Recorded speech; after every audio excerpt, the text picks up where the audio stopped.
సంఘమును మీ కృప ద్వారా కాల్చినటువంటి కాపర్ని బట్టి, పెద్దలను బట్టి, పరిచారకులను బట్టి మీకు వందనాలు చెల్లిస్తా ఉన్నా. ఈ సంఘం ఇంకను మీ సాక్షాత్మై స్థిరపరిచి బలపరిచి నిలుపుమని ప్రభువా సహాయం దయచేయమని ఉదయకాలం యొక్క సన్నిధిని మేము నిలిచి ఉండగా మీ పరలోక వర్తమానంతో మమ్మల్ని నింపమని ప్రభా, ప్రతి విశ్వాసిని వాక్యం దర్శించమని, వాక్యము చేత ప్రతి వారిని మీరు బలపరచమని మహిమగల మీ నామనికి స్తోత్రం చెల్లిస్తూ మా రక్షకుడైన క్రీస్తు పరిశుద్ధమైన నామను స్తుతులు చెల్లించి ప్రార్థన చేస్తున్నాం తండ్రి, ఆమేన్.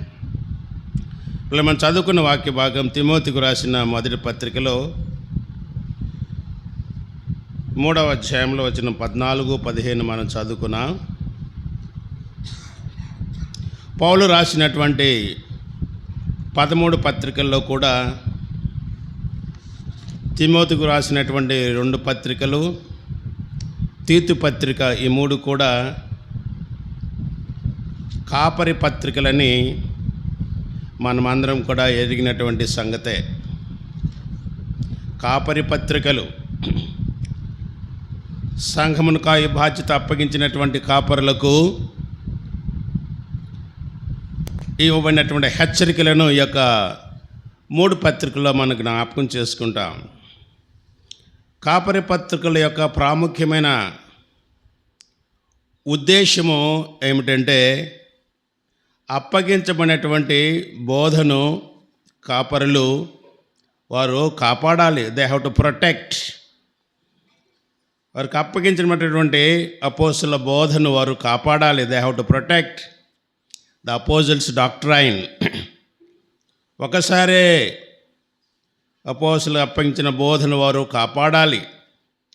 రెండవది, కాపరి అయిన వాడు బోధను కాపాడటం మాత్రమే కాదు, కానీ నేర్చుకున్న బోధను, అవగాహన చేసుకున్న బోధను, తాను పాటిస్తున్నటువంటి అపోస్తుల బోధను సంఘస్థులైన వారికి, మందకు బోధించాలి. మందకు ఆత్మీయ ఆహారం పెట్టాలి. They have to preach the apostles doctrine. అపోస్తుల బోధను వారు బోధించాలి. 1, వారు కాపాడాలి. 2, వారు అనుసరించి దానిని బోధించాలి. బోధించిన దానిని వారు ఏ రీతిగా పాటిస్తున్నారో సంఘస్థులు కూడా దాన్ని పాటించలాగిన చక్కని హితబోధ వారికి చేయాలి. They have to practice. కాబట్టి 3 సంగతులు: they have to protect, they have to preach and they have to practice. కాపరి అయిన వారు బోధను, వారు హితబోధను, ఆరోగ్యకరమైన బోధను, వారు అపోస్తుల బోధను వారు కాపాడాలి. అదే రీతిగా వారు బోధించాలి.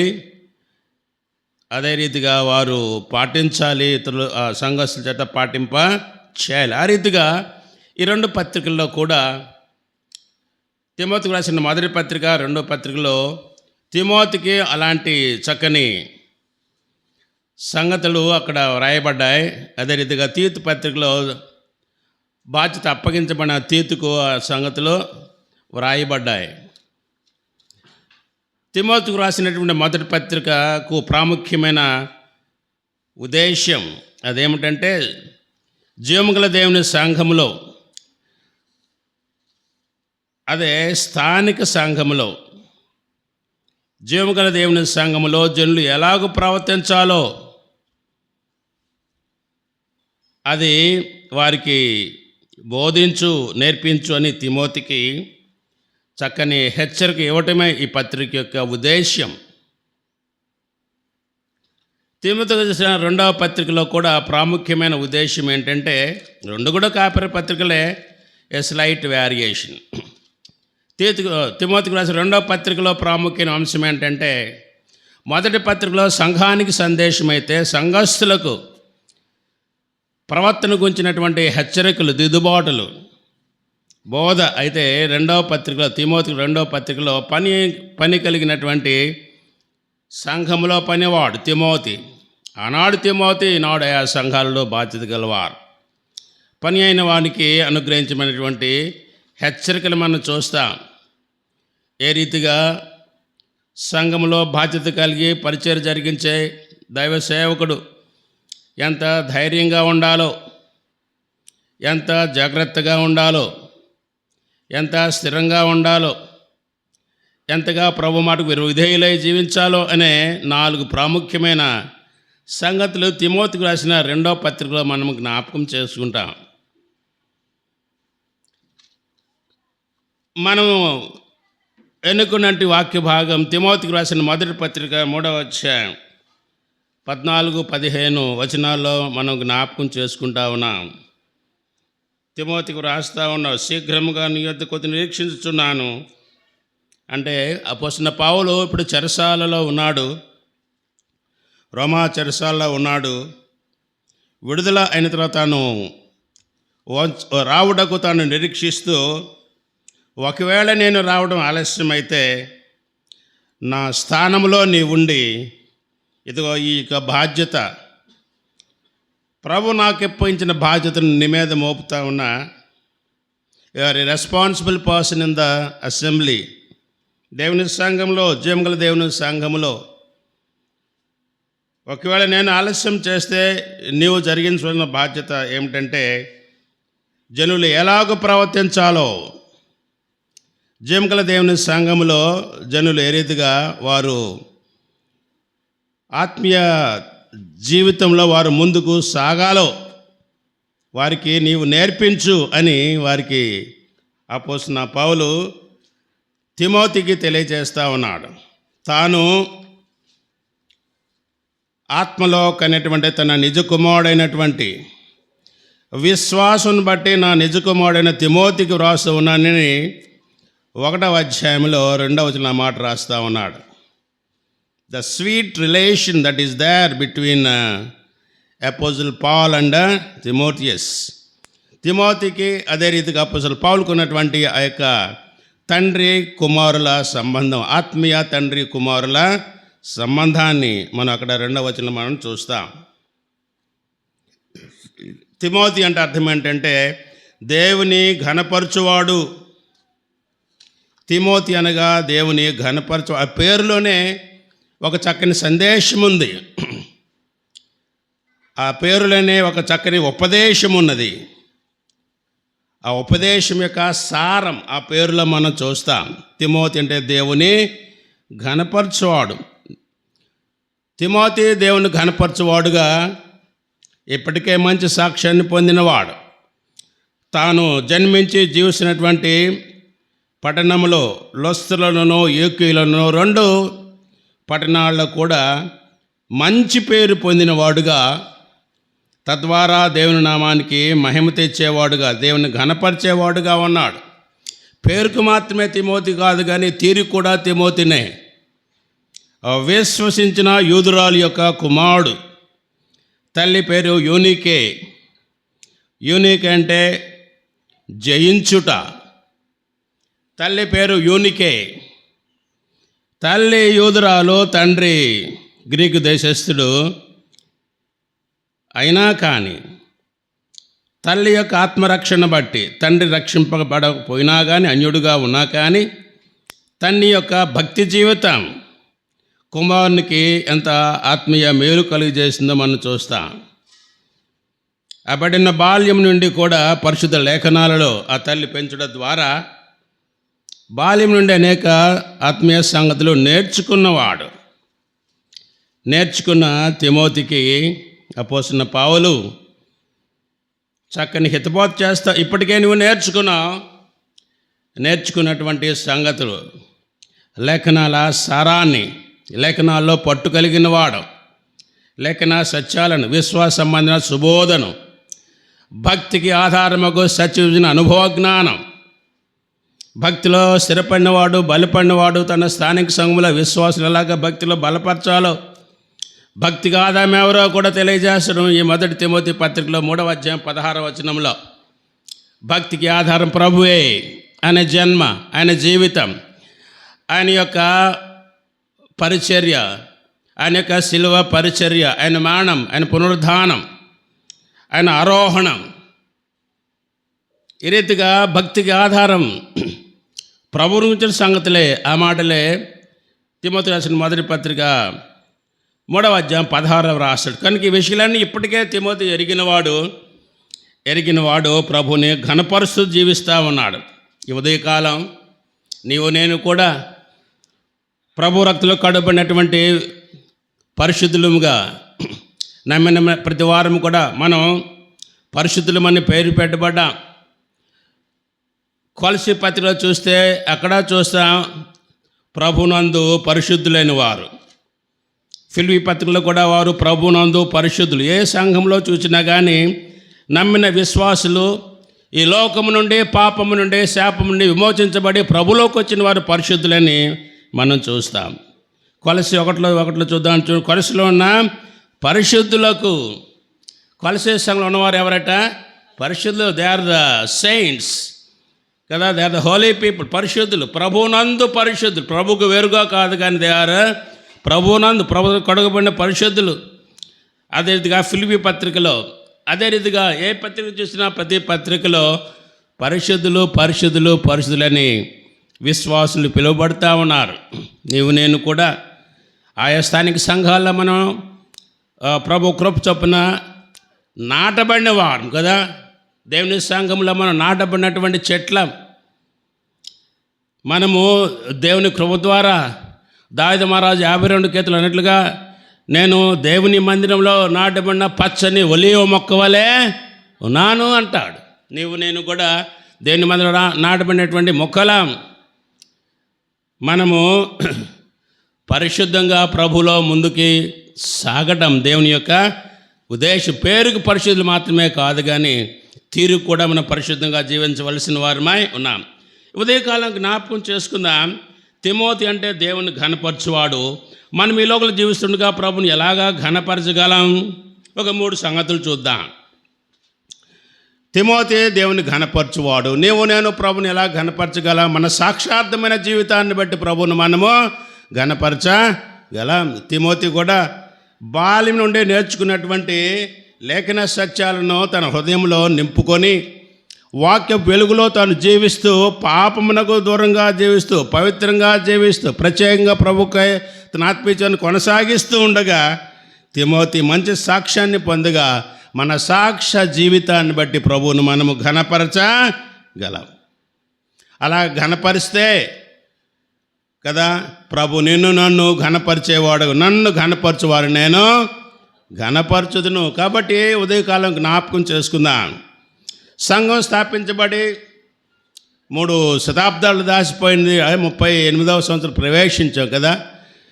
మనము మన యొక్క బాధ్యత తిమోతి ద్వారా ఇంకనూ ఎరిద్దుగా స్థిరమైన విశ్వాసం కలిగి మంచి సాక్ష్యం కలిగి ప్రభుని ఘనపరచు ముందుకు సాగలో ప్రభు మనకు నేర్పిస్తా ఉన్నాడు. 69వ కీర్తన 30వ వచనం చూద్దాం. చూడండి, 69వ కీర్తన 30వ వచనంలో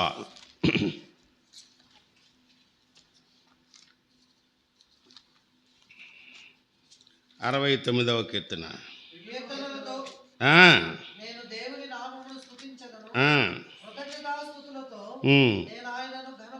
చాలండి. ప్రభువును మనం ఎలాగ ఘనపరచగలం? మన జీవితంలో మారిన బ్రతుకు వలన, మారిన జీవిత విధానం వలన కదా, అంతరంగమందు కదా మారినటువంటి జీవితం, మనము మారినటువంటి జీవితం, మార్పు నొందినటువంటి హృదయం వలన ప్రభు మనం మళ్లించబడిన వారమై మును పాప జీవితానికి వెన్ను చూపుచు ప్రభువునే గురువులు ముందుకు సాగడం కదా, అరిదిగా జీవించడం ద్వారా ప్రభుని మనం మహింపరచగలమని తిమోతి అనే పేరు ద్వారా నేర్చుకుంటూ ఉన్నాం. తిమోతి జీవితంలో నేర్చుకుంటా ఉన్నాం. రెండవది, కీర్తనతో ప్రభుని మనము ఘనపరచగలం. అదే రీతిగా స్తుతులు చెల్లించుట ద్వారా మన రక్షణ బట్టి మనకు కలిగిన ఆత్మరక్షణ విమోచన బట్టి ప్రభువుకు మనము స్తుతులు చెల్లించడం ద్వారా ప్రభునామానికి ఘనత, ప్రభునామానికి మహిమ అనే సంగతి నేర్చుకుంటా ఉన్నా. ఆదివారం ప్రభు యొక్క బల దగ్గర చేరి వచ్చినప్పుడు ప్రభు యొక్క గుణాతిశయం జ్ఞాపకం చేసుకుంటూ ప్రభు మనకిచ్చిన గొప్ప రక్షణకై, విమోచనకై, విడుదలకై ప్రభువుకు మనం స్తుతులు చెల్లిస్తూ ప్రభువును మనం ఘనపరుస్తాం. కీర్తన ద్వారా ప్రభువును మనము ఘనపరుస్తాం.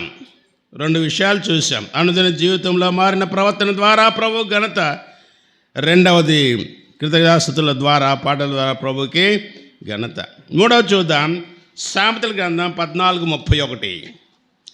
సామెతల గ్రంథం 14వ అధ్యాయం 31వ వచనంలో దరిద్రుని బాధించువాడు, వాని సృష్టికర్తను నిందించువాడు, పేదను కనికరించువాడు, ఆయనను ఘనపరచువాడు. అది ఎవరు ప్రభును ఘనపరచగలరు? ఏ రీతిగా మనం ప్రభును ఘనపరచగలమంటే, పేదలను చూచినప్పుడు కదా, దిక్కులేని వారిని, అనాథలను, పేదలను మనం చూచినప్పుడు కదా, సమాజంలో త్రోసివేయబడిన వారిని చూచినప్పుడు, నిరాదరణ గురైనటువంటి వారిని మనం చూచినప్పుడు కదా, వారిని మనము కనకరించి వారి ఎలా దయ చూపించి ఒక మంచి సమరుడు లోకాసువార్తల మంచి సమరుడు కనుక ఏ రీతిగా చూచినవాడు బాధపడేవాడిని, కొట్టబడి గాయపరచబడి మార్గం పడి ఉన్నవాడిని చూచి అతన్ని దాటిపోలేదు, కానీ చూచి దగ్గరికి వెళ్ళి కదా, చూచి దగ్గరికి వెళ్ళి పరామర్శించాడు, గాయాలు కడిగాడు, గాయాలు కట్టాడు, తన వాహనం మీద ఎక్కించుకుని ఏదిగా పరామర్శించి పుట్టుకూలి వాడికి చేర్చాడు. నీవు నేను కూడా ఈ లోకంలో పేదలైన వారిని మనం కనికరించవలసిన వారమై అరిదిగా కనికరించుట ఇది ప్రభు మనకు నేర్పే పాఠం కదా. ఆ మంచి సమరయుడు మనకు నేర్పే, మనము కూడా పేదలమై ఉండగా నిరుపేదలం కదా. పాపం వల్ల మనకు పేదరికం, పాపం వల్ల మనకు శాపం, పాపం వల్ల మనకు మరణం, రెండవ మరణం, అగ్నిగుండం, పాపం ఎన్నో దుష్పరిణామాలు మనకు తెచ్చి ఉండగా, దీన దరిద్రులమై ఉండగా మనల్ని ప్రభువారు కదా, ఆ దీన దరిద్రులను పెంట కుప్పలు ఉండి ప్రభువారు మనల్ని లేవనెత్తాడు. లేవనెత్తి తన మహిమగల రాజ్యాన్ని మనల్ని వారసులుగా ఒక మాట మనం సందర్భంగా చూడాలి. మన పేదరికం పోయి ఇప్పుడు ఎలాగ ఐశ్వర్యవంతులు ఒక మాట చూద్దాం. యాకోబు పత్రిక 2వ అధ్యాయంలో మునుపు దరిద్రులం, ఇప్పుడు క్రీస్తు యేసునందు ధనవంతులం. ఆ దారిద్ర్యత పోయింది. 2వ అధ్యాయములో మనకు జ్ఞాపకం చేసుకుంటాం. 2వ అధ్యాయం 5వ వచనములో, నా ప్రియ సహోదరులారా ఆలకించుడి, ఈ లోక విషయంలో దరిద్రులైన వారిని విశ్వాసముంద భాగ్యవంతులుగాను తన్ను ప్రేమించిన వారికి తాను వాగ్దానం చేసే రాజ్యమునకు వారసులుగా నియమించుటకు దేవుడు ఏర్పరచుకున్నా. మన ఏర్పాటు ఎంత గొప్పదో చూడండి కదా. దరిద్రులం కదా. అలాంటి ఇదే దశలో ఉన్న నిన్ను నన్ను కూడా ప్రభువారు కృప చూపించాడు. తన యందు విశ్వాసం ఉంచడానికి ప్రభువారు మనకు చక్కని ఒక ఊతాన్ని చూపించాడు. ప్రభునందమైన విశ్వాసమని కారణం ఆయన మరణం మాత్రమే కాదు, ఆయన పునరుద్ధానం కదా. యేసుక్రీస్తు ప్రభువారు మరణం మాత్రమే కాదు, మరణించిన ప్రభు తిరిగి లేచడం వలన మన విశ్వాసానికి పట్టు దొరికింది. Unless and otherwise Jesus Christ did not rise from the death కదా. ప్రభువారు అతిగా పునరుద్ధానం పొంది ఉండకపోతే మన విశ్వాసానికి పట్టే లేదు, ఊతమే లేదు. కనుక మన విశ్వాసానికి ఊతం ప్రభు యొక్క పునరుద్ధానం, the resurrection of Jesus Christ, the glorious resurrection of Jesus Christ. క్రీస్తు ప్రభు యొక్క మహిమగల పునరుద్ధానం కదా. నీకు నాకు ప్రభునందు విశ్వాసం ఉంచడానికి, ప్రభుని ఆశ్రయించడానికి, ఆయన నమ్ముకోవడానికి కృప చూపి ఆ రీతిగా ప్రభుని విశ్వాసం ఉంచడం ద్వారా మన ప్రభువారు భాగ్యవంతులుగా చేసి. అక్కడ ఉన్న 2 మాటలండి పట్టుకుందాం. మునుపు దరిద్రులం, ఇప్పుడు భాగ్యవంతులం. క్రీస్తు యేసునందు ఈ భాగ్యం కదా. ఇప్పుడు కళ్ళారా మనం చూడలేదు, కానీ ఒకనొక దిన ప్రభు దగ్గర పరలో చేరినప్పుడు మనము చూసి. అయితే ఈ లోకంలో కంటి కనపడకపోయినా కానీ ఎఫ్సి పత్రికలో మనకున్నది కదా, ఆ భాగ్యం ఏంటో. What is the well that we got when we believed in Jesus Christ. క్రీస్తు నందు విశ్వాసం ద్వారా మనకు కలిగిన భాగ్యం ఏంటో ఎఫ్సీలు రాసిన పత్రిక 1వ అధ్యాయంలో మనకు జ్ఞాపకం చేసుకుంటాం. చక్కని సంగతులు కదా. ద వెల్త్ వీ రిసీవ్డ్, మొదటి 3 అధ్యాయాల్లో చూస్తాం. ద వెల్త్ వీ రిసీవ్డ్ కదా. మునుపు ఆయనకు దూరస్థులం, ఇప్పుడు సమీపస్థులయా. మునుపు అపవాదికి కుమారులం, దాసులం, ఇప్పుడు నీతికి దాసులమయ్యాం కదా. మునుపు అబద్ధకునికి కుమారులం, ఇప్పుడు దేవుని కుమారులమయ్యాం. మునుపు మనము ప్రభువుకు దూరంగా ఉన్నవారం, ప్రభుని ద్వేషించిన వారం, ఇప్పుడు ప్రభువుని ప్రేమించిన వారం. ప్రభు మనల్ని ప్రేమించాడు. మనం మొదట ఆయన ప్రేమించలేదు, కానీ ఆయన మనల్ని ప్రేమించి తన రక్తం పాపను కట్టి తన బిడ్డగా మన ఏర్పాటు చేసి, మన ఏర్పాటు ఎంతో గొప్పదండి. మన కుమారత్వాన్ని ఇచ్చాడని కదా. ఈ రీతిగా ప్రభువును మనల్ని ఎప్పుడు ఏర్పాటు చేసుకున్నాడో రాస్తాడు అక్కడ. జగత్ పునాది వేయబడక ముందే మన రక్షణ సంకల్పం జగత్తు పునాది వేయబడక ముందే, భూమిలో ఈ సృష్టిలో ఏదైనా రవంతా సృష్టించబడక ముందే ప్రభువారు నిన్ను నన్ను తన బిడ్డలుగా ఏర్పాటు, దీన్ని ఇంగ్లీష్లో ప్రీ డెస్టినేషన్ అంటాం. ప్రీ డెస్టినేషన్, జగత్ పునాది వేయబడక ముందే ఆయన మనల్ని ఏర్పాటు చేస్తూ. సరే, ఈ రాత్రి ఈ ఉదయకాలం మనం కొనసాగుతూ ఉన్నాం. తిమోతి అనే మాటకు అర్థము దేవుని ఘనపరచుటని. ప్రభువును తన బిడ్డలుగా మనం ఘనపరచగలమో జ్ఞాపకం చేసుకుంటా ఉన్నాం. ఇంకా 2 మాటలు చూసి మనం ముందుకు సాగుదాం. ప్రభుని ఎలా ఘనపరచగలమంటే, తల్లిదండ్రులను బాధ్యతగా చూచుకోవడం ద్వారా మనము దేవుని ఘనపరచగలము. తల్లిదండ్రులను బాధ్యతగా చూచుకోవడం ద్వారా, జన్మనిచ్చిన తల్లిదండ్రులు నిర్లక్ష్యం చేయక, కొర్బాను అనక దైవార్పితమనే అనక కదా, మన బాధ్యత వారి మనం నెరవేర్చవలసిన వారు సంగతి మత్తయి సువార్త 15వ అధ్యాయం 4-5 వచనాలలో ఉన్నది. తల్లిదండ్రులను బాధ్యత కలిగి వారిని, వారి యొక్క కన్న ప్రేమను ఎల్లప్పుడూ తలంచుకుంటూ వారిని సాదరంగా ఘనపరచడం, ముదిము వారు వచ్చే వరకు వారిని వేడుక, వారిని పరామర్శించడం, ప్రేమించడం, వారిని హత్తుకొని జీవించడం. ముందుకు సాగిపోదాం. చివరిగా 4వది, విధేయత వలన తండ్రి మనము ఘనపరచగలం. దేవుని మనము ఘనపరచ విధేయత వలన. యేసుక్రీస్తు ప్రభువారు అంటే యోహాను సువార్త 17వ అధ్యాయం 3వ వచనం, తండ్రి నీవు నాకు ఇచ్చిన పని నేను నెరవేర్చి నేను ఘనపరిచాను అంటా ఉన్నాడు కదా. యోహాను సువార్త 17:3 మాట మనం చూస్తాం. కుమారుడు తండ్రి తనకు అప్పగించినటువంటి ఆ సిలువ బలి కార్యాన్ని సంపూర్తిగా నెరవేర్చలేదు ఇంకా, కానీ ముందుగానే అంటా ఉన్నాడు, తండ్రి నీవు నాకు ఏ పని ఇచ్చావు, నేను దాన్ని సంపూర్ణంగా నెరవేర్చాను, నిన్ను ఘనపరచను అంట ఉన్నాడు. కానీ అన్ని విషయాల్లో కుమారుడు ప్రాణపెట్టినందుగా విధేయత చూపాడు తండ్రికి. నీవు నేను కూడా మన అనుదిన జీవితంలో వాక్యాన్ని సంపూర్ణంగా విధేయులమై, అన్ని విషయాలు విధేయులమై ప్రభువును ఘనపరచవలసిన వారమై ఉన్నాం. ముందుకు సాగిపోదాం.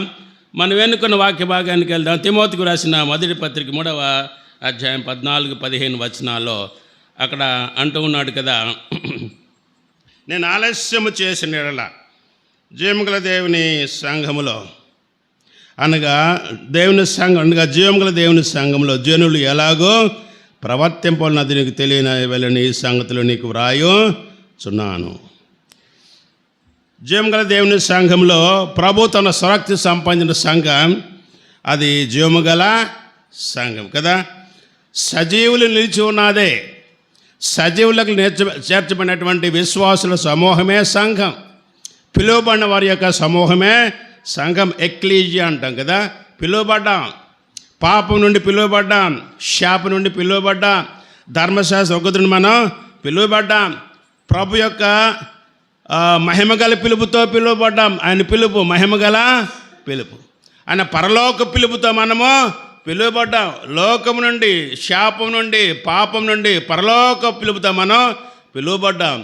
పిలువబడిన నీవు నేను కూడా సంఘముగా సమూహంగా కూడి వస్తా ఉన్నా. కాబట్టి సంఘం అంటే పిలువబడిన ఆత్మల సమూహమే సంఘం.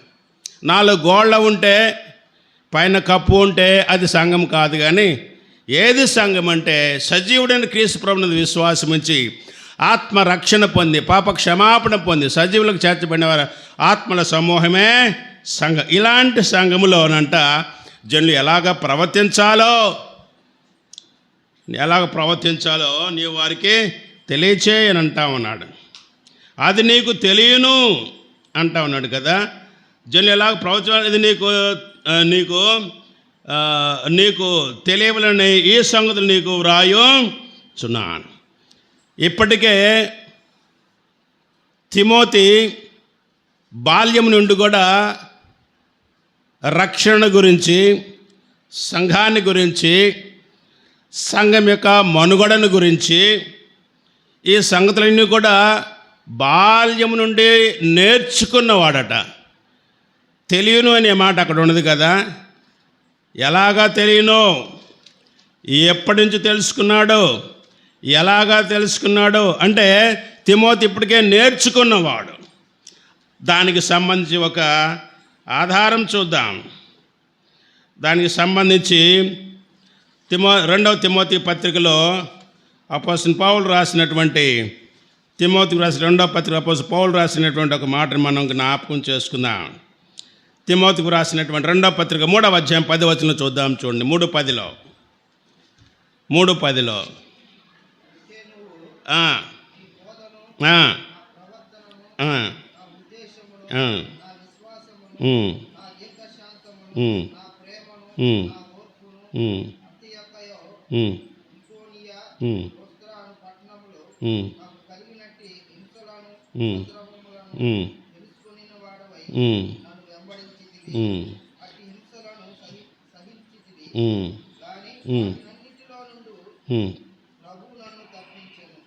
పదమూడు చూద్దాం. అయితే లేకుంటే 14 వచనం, క్రీస్తు యేసునందు వచ్చిన విశ్వాసము ద్వారా రక్షణాత్మక జ్ఞానం నీవు కలిగించుటకు శక్తి గల పరిశుద్ధ లేఖన బాల్యమును నీవు ఎరుగుదువు. నువ్వు నేర్చుకొని అనే మాట కదా, నీవు నేర్చుకొని ఈ తిమోతి ఇప్పటికే నేర్చుకున్నవాడట. తిమోతి ఇప్పటికే నేర్చుకున్నవాడు. రక్షణాత్మక జ్ఞానమును కలిగించే పరిశుద్ధ లేఖనాలను బాల్యం నుండే నేర్చుకున్నవాడు, ఎరిగినవాడు. అంత మాత్రమే కాదు, ఇంకా పై వచ్చి మనం 10వ వచనం నుంచి మనం చదువుకున్నాం. దైవజనుడైన వాడు అపోస్తలుడైన పౌలు ద్వారా తాను ఏ రీతిగా రక్షించబడిన విశ్వాసి ప్రభువులో ఎదుగా ముందుకు సాగాలో సొంతగా అపోస్తలుడైన పౌలు యొక్క జీవితాన్ని కళ్ళారా చూచి నేర్చుకున్నవాడు, విని నేర్చుకున్నవాడు. తల్లిదండ్రుల దగ్గర నుంచి, ఆత్మీయ తండ్రి నుంచి చూచి నేర్చుకున్నవాడు. అయితే అపోస్తలుడైన తిమోతి నేర్చుకున్నవాడుగా చూస్తాం. రక్షణ గురించి నేర్చుకున్నాడు, రక్షణ పొందాడు. ఆత్మీయ జీవితంలో వాక్యానుసారంగా జీవిస్తూ వాక్య వెలుగులో తొట్టిల్లకుండా ప్రభువుకు ముందుకు సాగుతూ బహుశా స్థానిక సంఘంలో కూడా మంచి సాక్ష్యం కలిగి ముందుకు సాగుతూ పౌలు పరిచయలో ముందుకు సాగుతున్నటువంటి ఆ తిమోతి నేర్చుకున్నట్టు మాత్రమే కాదు, కానీ ఆ తిమోతి అంట ఆయన నిలకడగా ఉన్నాడంట. తర్వాత వచ్చిన మాట మనం చూస్తాం 15వ వచనంలో నిలకడగా ఉండు అనే మాట మనం చూస్తాం. నేర్చుకున్నవాడు నిలకడగా ఉన్నవాడు అంత మాత్రమే కాదు, అనుసరించిన వాడుగా చూస్తాం. 1 నేర్చుకున్నవాడు, 2 నిలకడగా ఉన్నవాడు, 3 నడుచుకున్నటువంటి వాడు. ఈ రీతిగా తిమోతి తన ఆత్మీయ జీవితంలో స్థిరమైన ఆత్మీయ నడక కలిగి లేఖనానుసారంగా ముందుకు సాగుతూ ఉండగా అపోస్తలుడైన పౌలు ఇప్పుడు ఇక్కడ అంటా ఉన్నాడు కదా, తిమోతికి రాసిన మొదటి పత్రిక 3వ అధ్యాయం 15వ వచనంలో ఇవన్నీ నీకు తెలుసుని అంటా ఉన్నాడు. అంత మాత్రమే కాదు, వాటిని నీవు నేర్పించాలి, సంఘస్థులకు నేర్పించాలి అని అంటా ఉన్నాడు. స్థానిక సంఘంలో తాను ఆనాడు తిమోతిని అపోస్తలుడైన పౌలు ఎఫ్సి సంఘంలో నిలిపాడు. ఆ ఎఫ్సి సంఘంలో కదా ప్రజలు వారు వాక్యానికి, సత్యవాక్యానికి, కృపావాక్యానికి ఆత్మరక్షణ పొందామని చెప్పుకుంటూ కూడా సత్యవాక్యానికి, కృపావాక్యానికి కదా వారు చెవిక దుర్బోధలకు అంత మాత్రమే కాదు, ముసలమ్మ ముచ్చట్లకు వారు తిరిగి ఉండగా అటు వారికి నీవు నేర్పించు, అటు వారిని నీవు సరిచేయి, చక్కచేయి, వారికి నేర్పించు. నీవు నేర్చుకున్నట్లుగా వారికి నేర్పించు, నిలబడినట్లుగా వారిని నిలబెట్టు, నీవు నచ్చినట్లుగా వారిని నడిపించండి. 3 మాటలు చెప్తా ఉన్నాడు. మనం కూడా స్థానిక సంఘాల్లో మనం నేర్చుకోవాల్సిన వారమై ఉన్నాం. మనము సంఘ సత్యాలు నేర్చుకోవాల్సిన వారమై ఉన్నాం. హితబోధన నేర్చుకోవాల్సిన వారమై ఉన్నాం. అపోస్తల బోధన మనం నేర్చుకోవాల్సిన వారమై ఉన్నాం. నేర్చుకున్న వాటిలో మనం నిలకడగా ఉండాలి, వాటిలో మనము నడవాలి. నడుచుంటే అనుసరించుట. ఒక మాట మనకు జ్ఞాపకం చేస్తుంది. తిమోతి మొదటి పత్రికలో అపోస్తలుడైన పౌలు తిమోతి నేర్చుకున్నాడు అని మనం చూసాం. నేను కూడా ప్రభు యొక్క వాక్యం దగ్గర మనం వస్తూ ఉన్నప్పుడు ప్రభువారు మనకు తన ఉపదేశాన్ని నేర్పిస్తుండగా ఆ ఉపదేశం వలన సంఘముగా నేను ఏమి నేర్చుకుంటామో చూద్దాం. చూడండి, మొదటి తిమోతికి రాసిన మొదటి పత్రిక 1వ అధ్యాయం 5వ వచనంలో చూద్దాం. చూడండి, ఉపదేశసారమేదనగా అది పవిత్ర హృదయం నుండి, మంచి మనస్సాక్షి నుండి కలుగు ప్రేమయే. చక్కని మాటలు చూస్తాను కదా. ఉపదేశసారం తిమోతి నేర్చుకున్నాడు, తల్లి దగ్గర నుంచి నేర్చుకున్నాడు. పరిశుద్ధ లేఖనాల సారాన్ని నేర్చుకున్నాడు, ఉపదేశాన్ని నేర్చుకున్నాడు తల్లి దగ్గర. రక్షణ ఎలాగ పొందాలో, రక్షణ పొంది ఎలాగా విధేయుడిగా జీవించాలో, ఆత్మీయంగా ఇంకా ఎత్తుగా వాక్యాన్ని ధ్యానం చేయాలో, ప్రార్థన చేయాలో, అంత మాత్రమే కాదు ప్రవర్తించాలో, ఇవన్నీ తల్లి దగ్గర నేర్చుకున్నాడు. ఇలాంటి నేర్చుకున్న విషయాలను క్రమంగా పాటిస్తున్న అపోస్తలుడైన పౌలును చూచాడు. ఇప్పుడు తను విశ్వాసం స్థిరపరచబడింది, తన నడక స్థిరపరచబడింది, తను నేర్చుకున్న దానిని ఇప్పుడు ఎఫ్సిఎస్ సంఘంలో ఆ సంఘస్థులకు బోధించాలి అని అపోస్తలుడు పౌలు హెచ్చరించబడతా ఉన్నాడు. ఇంకా పౌలు తిమోతికి ఇక్కడ రాస్తూ ఉన్నాడు, ఉపదేశ సారమేదనగా నీవు బోధించే బోధ, లేఖనానుసారమైన బోధ కదా. ఆ బోధ వలన ఎలాంటి ఉపదేశం సంఘస్థులు పొందాలంటే, ఉపదేశంలో వారు ఎలాంటి మేలు పొందాలంటే, ఒకటి వారు పవిత్ర హృదయంలో కావాలి, వారి హృదయం మార్చబడాలి, వారి హృదయంలో వాక్యాన్ని వారు నిలుపుకోవాలి. ఏ హృదయంలో వాక్యం నిలిచి ఉంటుందో ఆ హృదయం పవిత్రపరచబడుతుంది కదా. హృదయ శుద్ధి కలవారు ధన్యులు, వారు దేవుని చూచెదరు. హృదయం పవిత్రంగా ఉంటే, మన వాక్యం చదువుతూ ఉంటే వాక్యంలో గుప్తమైన ప్రభువును మనము చూడగలం. వాక్యాన్ని చదువుతూ ఉంటే ఏ హృదయంలో పవిత్రత నిలకడగా ఉంటుందో, ఏ హృదయం పరిశుద్ధతకు నిలంగా ఉంటుందో అలాంటి వారు వాక్యం చదువుతూ ఉండగా, అలాంటి వారి హృదయాన్ని తెరచి, అలాంటి వారి నేత్రాలు తెరచి ప్రభువారు తన మర్మాలను వారికి బయలుపరిచేవాడుగా ఉన్నాడు. పవిత్ర హృదయము కలుగుతుంది కదా హితబోధ వలన.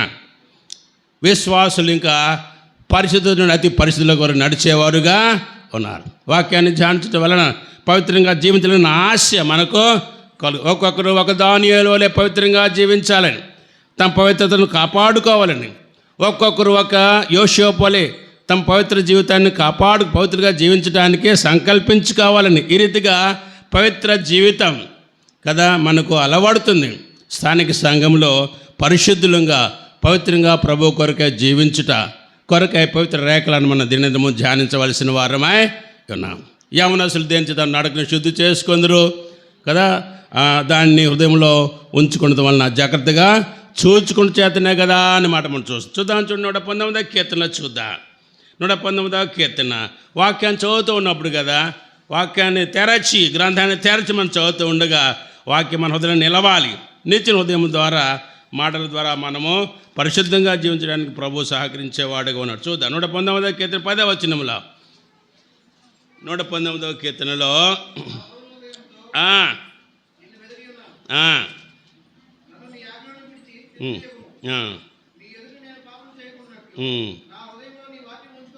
అవును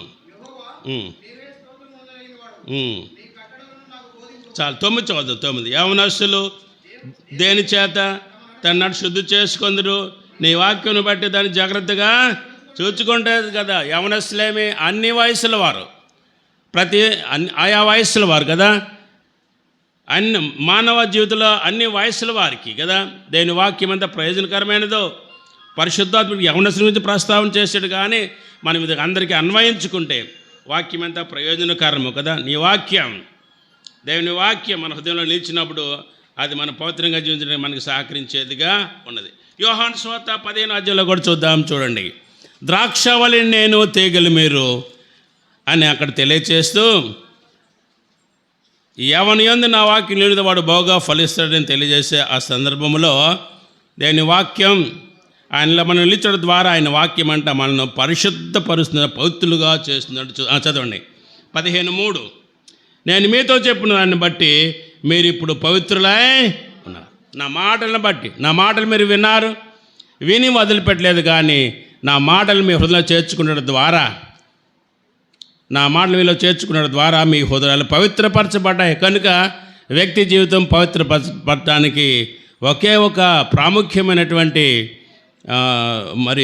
రిసోర్స్ ఏంటంటే దేవుని వాక్యాన్ని మనము హృదయంలోనికి స్వీకరించడమే. సరే సాగిపోదాం. తిమోతి రాసిన మొదటి పత్రికలో మొదటి అధ్యాయంలో ఉపదేశ సారం ఏంటంటే, ఒకటి పవిత్ర హృదయం. వాక్యము తిమోతి బోధించడం ద్వారా హృదయాలు పవిత్రపరచబడతాయి కనుక వాక్యాన్ని మానక బోధించు అని తిమోతికి నేర్పిస్తూ ఉన్నాడు. జమ్ముల దేవుని సంఘంలో విశ్వాసులు వాక్యం వినడానికి, వాక్యం చదవడానికి ప్రాముఖ్యత ఇవ్వాలి. తద్వారా పరిశుద్ధంగా జీవించగలరు. పేరుకు తగిన తీరు కూడా ఉంటుందని తిమోతికి అపోస్తలుడు పౌలు తెలియజేస్తూ ఉన్నాడు. ఒకటి. రెండవ చూద్దాం. పవిత్ర హృదయం నుండి మంచి మనస్సాక్షి. మన మనస్సాక్షి శుద్ధీకరించబడుతుంది. మన హృదయంలో ఉన్నటువంటి ఈ యొక్క మనస్సాక్షి అంట పరలోకపు తండ్రి యొక్క రాణువాడంట కదా, సైనికుడంట. సైనికుడి చేతిలో కొడా ఉంటుందంట. అదే రీతిగా మన మనసులో కూడా ఈ మనస్సాక్షి కదా, పరలోకంలో ఉన్న పరమ తండ్రి మన హృదయాలు పెట్టేటువంటి ఒక రాణువాడంట. మనం ఏదైనా తప్పు చేసినప్పుడు రాణువాడు కొరడాతో కొట్టి తప్పు చేసిన శిక్షిస్తాడో నిన్ను నన్ను కూడా మనస్సాక్షి గద్దిస్తుందంట. తప్పు చేస్తే తప్పని గద్దేస్తుంది కదా, మంచి చేస్తే మంచనే మరి మెచ్చుకుంటుంది కదా. అదే రీతిగా మరి ఉపదేశం పొందటం వలన విశ్వాసులకు మనస్సాక్షి అంట అది సరిచేయబడుతుంది, చెక్క చేయబడుతుంది. మంచి మనస్సాక్షి మనము కలిగి ఉంటాం. మంచి మనస్సాక్షి, యథార్థమైన హృదయాన్ని మనము కలిగి ఉంటాం. మంచి మనస్సాక్షి. మూడవ చూద్దాం. నిష్కపటమైన విశ్వాసం. విశ్వాసంలో కపటం లేకుండా యథార్థంగా జీవించడానికి వాక్య ధ్యానం ఎంతో అవసరం. కనుక నీవు బోధించు, నీ బోధ ద్వారా ఈ 3 మేలులు కలగాలి అని తెలియజేస్తూ ఉన్నాడు. నిష్కపటమైన విశ్వాసంలో పొరపచాలు లేకుండా, విశ్వాసంలో కపటం లేకుండా యథార్థమైనటువంటి విశ్వాస జీవితం జీవించడానికి ఈ యొక్క హితబోధ అవసరమని తెలియజేస్తూ ఉన్నాడు. మరలా చూద్దామాట. ఉపదేశ సారమేదనగా పవిత్ర హృదయం నుండి మంచి మనస్సాక్షి నుండి నిష్కపటమైన విశ్వాసం కలుగు ప్రేమ. వీటన్నిటి నుండి జనించేదే ప్రేమ.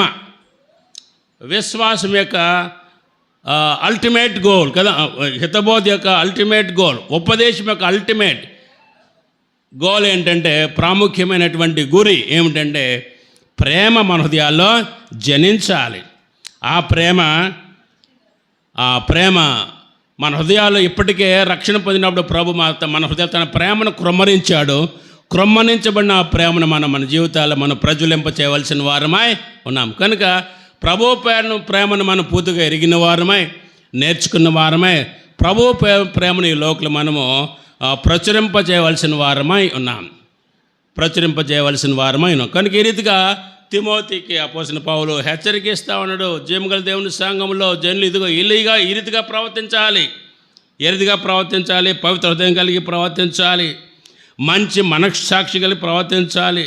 నిష్కపట విశ్వాసం కలిగి ప్రవర్తించాలి. ప్రేమ కలిగి ప్రవర్తించాలి అని అపోస్తలుడు పౌలు తిమోతికి తెప్పకనే చెప్తా ఉన్నాడు. ఈ ఉదయకాలం మనకు జ్ఞాపకం చేసుకుందాం.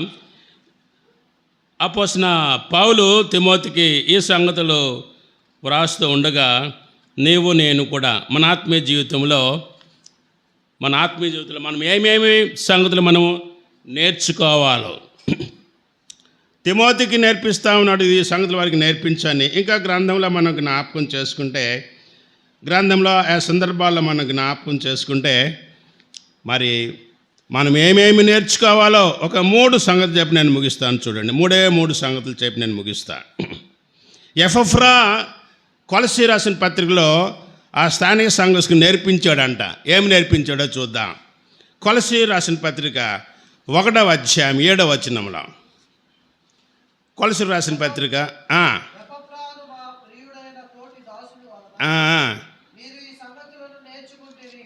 చాలండి. ఎపఫ్రా అంట కొలస్సీ సంఘస్థులకు నేర్పించాడంట. మీరు ఈ సంగతి నేర్చుకున్నారు అని అంటా ఉన్నాడు కదా. ఏ సంగతులు వారు నేర్చుకున్నాడు? ఎపఫ్రా వారికి ఏమి నేర్పించాడు? కొలస్సీ సంఘస్థులకు. ఆ సంఘాన్ని కట్టినవాడు ఎపఫ్రానే కదా. ఏం నేర్పించాడంటే 3వ వచనం చూద్దాం. చూడండి, 3వ వచనం కొలస్సీలు రాసిన పత్రిక. ఒక్క నిమిషం. కొలస్సీ రాసిన పత్రికలో పరలోకలు మీ గురించి నిరీక్షణ బట్టి మీకు కలిగిన విశ్వాసంను గూర్చి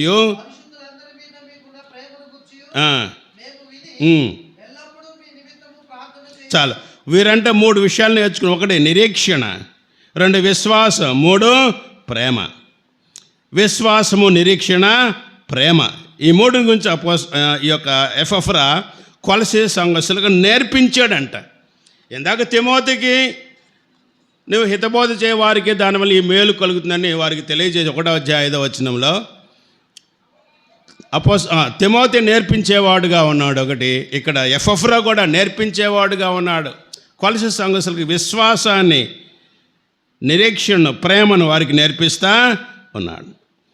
వారి యొక్క ఈ 3 సంగతులు ఎలాగా వారికి మేలు చేసేవిగా ఉన్నాయో చూద్దాం. చూడండి.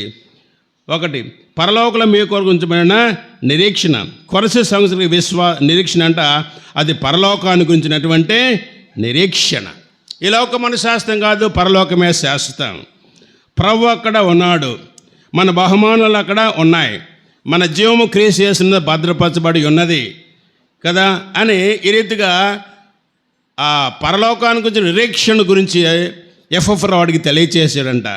అందుని బట్టి మొదలు రాస్తా ఉన్నాడు, పరలోకంలో మీ కొరకు ఉంచబడిన నిరీక్షణ బట్టి వారి నిరీక్షణ గురించి వారికి నేర్పించాడు. వారి నిరీక్షణ పరలోకమై ఉండాలి. పరలోకంలో ఏమున్నాయో ఈ యొక్క కొలసీ పదిలో 4 సందర్భాల్లో 4 విషయాలు ఉన్నాయని అపోస్తలుడైన పౌలు రాస్తాడు. అందుకనే 3:1 అంటారు, మీరు క్రీస్తు కూడా లేపబడిన పైన వాటినే వెదకుడి అన్నమాట మనం చూస్తాం కదా. సరే, ఒకటి వారికి నిరీక్షణ నేర్పించాడంటే, రెండవది క్రీస్తు యేసునందు మీకు కలిగిన విశ్వాసంను గూర్చి. వారి విశ్వాసం ఎవరి మీద? మనుషుల మీద కాదు, కానీ వారి విశ్వాసం దేవుని మీద, ప్రభువు మీద కదా. ప్రభు తిరిగి లేచడం ద్వారా వారి విశ్వాసానికి ఓతం కలిగింది. ఇక వారి ఆత్మీయ జీవితం అది పునాది. ఆ పునాది మీద వారి యొక్క విశ్వాస జీవితం దినదినము కట్టబడాలి. కాబట్టి విశ్వాసం లేకుండా దేవునికి ఇష్టం ఏంట? అసాధ్యం. కనుక విశ్వాసం వలన పాత నిబంధన భక్తులు ఎవరెవరు ఎరుదుగా ప్రభు కొరకే నిలిచి గొప్ప కార్యాలు చేశారో హెబ్రీ పత్రిక 11వ అధ్యాయంలో మనం జ్ఞాపకము చేసుకుంటాం. కాబట్టి వారికి నిరీక్షణ గురించి నేర్పించాడు, పరలోకం చూస్తూ ఉన్నారు. రెండవది వారికి విశ్వాసాన్ని నేర్పించాడు, ప్రభు మీద మనసు ఉంటా ఉన్నారు. మూడవది పరిశుద్ధులందరూ మీకున్న ప్రేమ కూడా నేర్పించాడు. ప్రభు నేర్పిన ప్రేమ, ప్రభువును ప్రేమించబడిన వారు ఇప్పుడు తోటి సహోదరులను ప్రేమించడానికి వారు నేర్పించబడతా ఉన్నారు. సంఘంలోని విశ్వాసులు మాత్రమే కాదు, కానీ లోకంలో ఉన్న పాపులను ప్రేమించి ప్రభు కొరకు తిప్పడానికి ప్రభు ప్రేమను వారికి చూపిస్తూ ఉన్నారు. కాబట్టి 3 సంగతులు వారు నేర్చుకున్నారు. మనము కూడా ఈ కొలసీ సంఘస్థుల వలె మన నిరీక్షణ, మన విశ్వాసం, మన ప్రేమ ఈ రీతిగా ఉండాలని ప్రభు మనకు బోధిస్తూ ఉన్న. ప్రభు చిత్తమైతే మిగతా సంగతులు మనం మధ్యాహ్నం ధ్యానం చేద్దాం. ప్రభు ఈ వాక్యాన్ని దీవించునుగాక.